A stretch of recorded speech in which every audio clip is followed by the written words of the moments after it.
Alright, so get this small tack hammer. We got furniture tacks and other small tacks. Picked up one of those small little loader tools. You can see it's got a chip on it there. A little beat up. Looks like it might be cast iron. Lost one of the claws here. Just is kind of a beat up, sorry looking little thing, but I think it might be useful to have around the shop for smaller things. So I'm gonna do my best to take it apart and restore it. You can see right here there's it looks like a small steel wedge in there, and then a little shiny spot that looks like it might be a finish nail or something that somebody kind of pounded in there. So I'm gonna do my best to dig out that small brad finish nail and the wedge, and see if I can salvage the handle. And then get out the big guns here, and just decided I was going to try to drill out some of the wood around the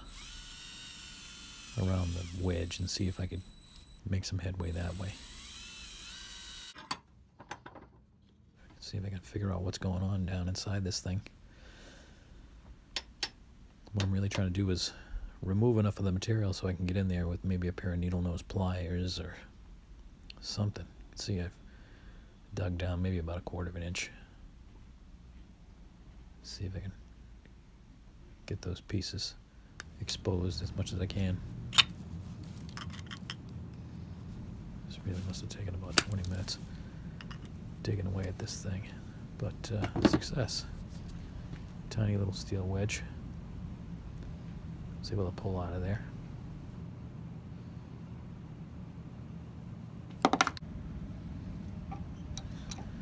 After struggling with that for a little while, I decided I was just gonna give up and knock it out. It actually popped out a lot easier than I was expecting, and I guess if I had paid it close enough attention, I might have noticed that the top of this thing is tapered bottom to top. It's actually the narrow end, unlike a lot of other hammers, most other hammers. The narrow end is up at the top. I don't know, maybe that's typical. You can see right there, the throat of the thing is a lot bigger at the bottom than it is at the top. This thing probably would have popped right out if I gave it a good whack in the beginning, but live and learn. I don't know. Does anybody know? Leave me a comment. These little tack hammers normally bigger on the bottom, smaller on the top. But it looks like I can salvage this handle if I take off the worn part up at the top that I kind of chewed at a little bit. I'm only going to lose about 1/2 inch, and then I can just kind of reset the wood, retaper it there so it fits back into the throat. And you can see I'm going to also have to do something about the kind of pour casting that's here. Kind of clean this thing up and see what I can do about replacing this claw. I think the idea is here, get some fine filming skills there. Just going to take that tip right off and then kind of create a new claw down there. Anything big, I don't think this is really strong enough. You'll have to do something about the nailing face here. Kind of clean that up as well.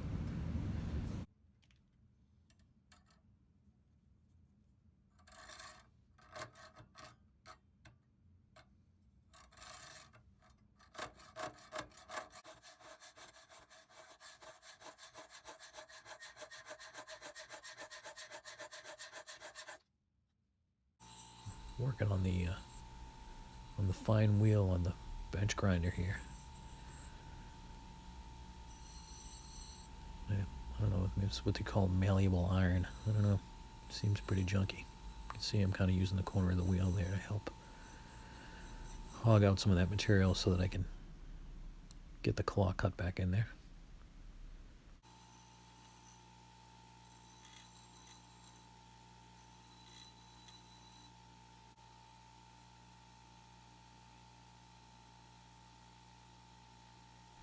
You can see I've kind of reground the front, tapered it down a little bit, and flattened out the face.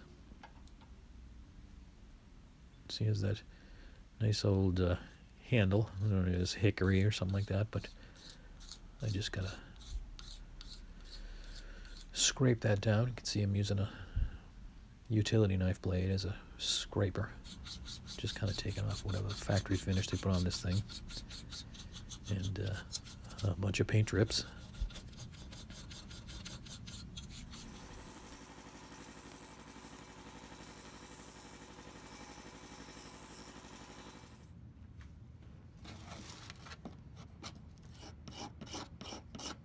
You shape the tip up there a little bit.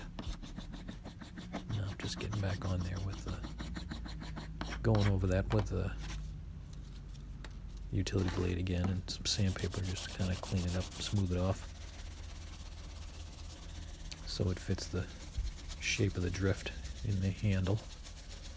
The handle, I'm sorry, fits into the shape of the drift in the hammerhead. Made some marks on there with the Sharpie so that I can get in there and shape that out a little bit. You can see I kind of took out as much of the material in the grinder as I thought I could, and then I really just wanted to get in here with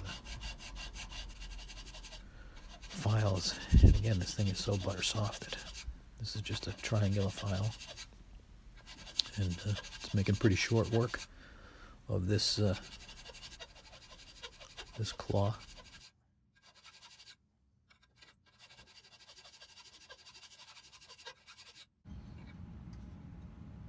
See, this is just a kind of a simple, beat up old triangular file. I'm going to get in there with a finer file. Got these tiny little files, and I make some handles for some of these things, but it's a quick little tip for these little guys so they don't dig into your hand. I just use a small wire nut, an electrical wire nut. It's got that kind of threaded spring inside there and bites right on. Keeps it from digging into your hand. Works pretty good.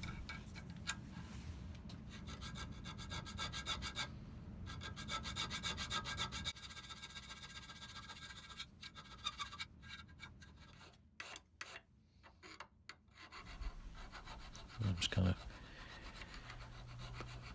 I don't want to put a real sharp angle on this claw because it's already snapped off once, and it's got a lot shorter leg on it now. Probably took about 1/2 inch, 3/4 of an inch off there.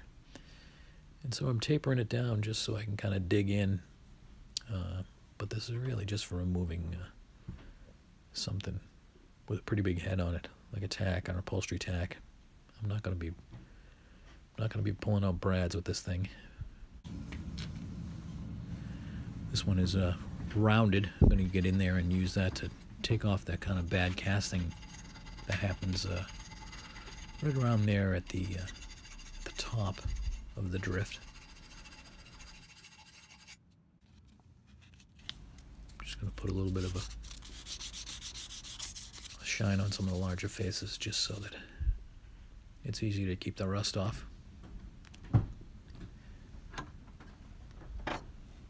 Just clean it up a little bit.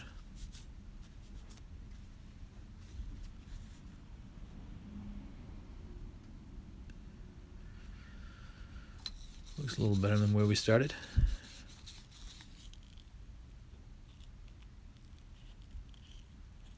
Doing the same thing for the face there.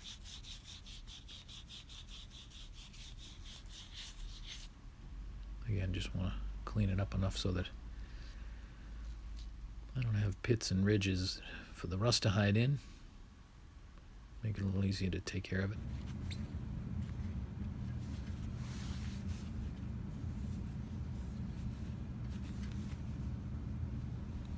So this, see how I left a lot of meat there on the claws and just kind of tapered them down so I can dig in under something if I need to. So that's what it looks like fitted. Left it a little long, a little hairy up there at the end, but I'm going to cut that off anyway after I wedge it. Just making some marks there so I have a pretty good idea about how deep I need to go. I'm going to pre-cut this thing in 2 directions to wedge it.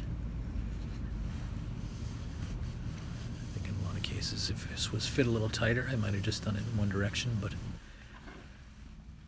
this thing is, as I said, drifted from bottom to top rather than from top to bottom, so it's really just friction holding this little thing in there. And again, you know, I won't be swinging it over my head, but I'd rather not have this thing fly across the room when I'm trying to do something with it. So I'm going to wedge it in 2 directions.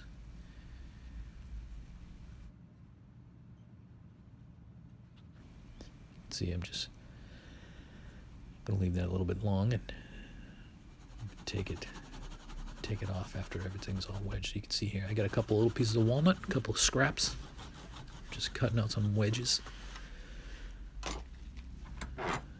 One for the long way and one for the short way.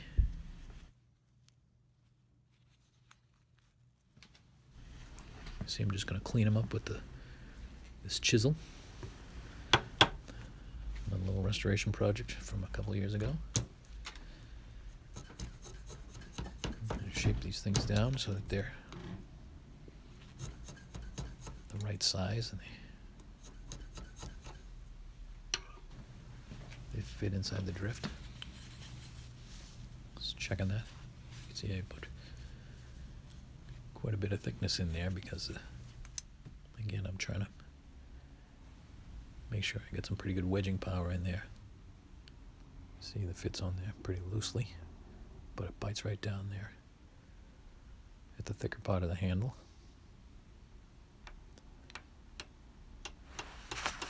Tap that in and drive the head down a little bit. So there's the long wedge. Get that started a little bit. Again, you can see it's kind of beefy. Just a rawhide hammer there. Made a couple of narrow wedges to go crosswise. So I'm going to get these things started in here.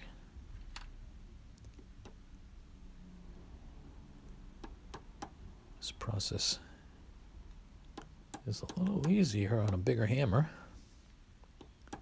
These things are so small, it's like being a toy maker, putting this little thing together.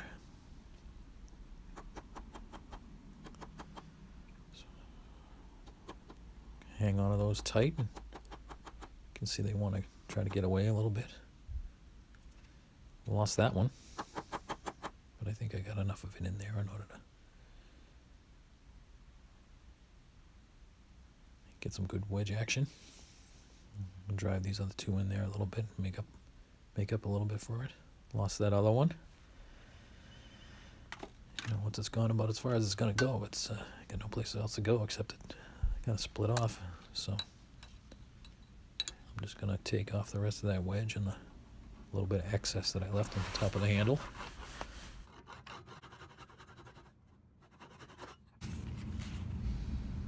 See, that gives you a pretty little cross shape there with the walnut up against the lighter wood. Now, because I'm trying to get as much meat in there as possible, I just got a little ball peen hammer and I kind of beat on the top of that a little bit to just kind of crush in the wood fibers, add a little bit more to what's holding it in there. You can see this last little bit here is just getting a little raw linseed oil on the handle up at the top. That'll help as well. Swell out the wood. Wipe off the excess. And there's the glam shot. Not much to look at. You can see I didn't completely fill up the front to back portions of the drift. Those wedges broke off a little early, but I think that's going to hold it. Let that thing dry. Thanks for watching.